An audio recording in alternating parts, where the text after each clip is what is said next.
menyaksikan Elahami sama kami, di mana sudah dilaksanakan sakramen secara pembaptisan dan telah disahkan kepada Tuhan, dan juga begitu secara peradaban sudah dilaksanakan dengan baik dan lancar. Jadi baik mulai sekarang kita sudah keluarga.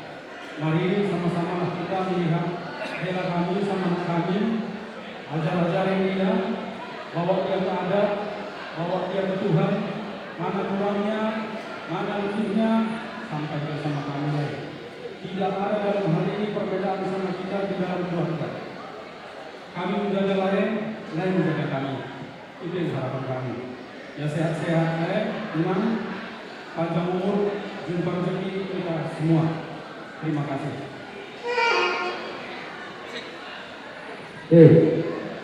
Jose.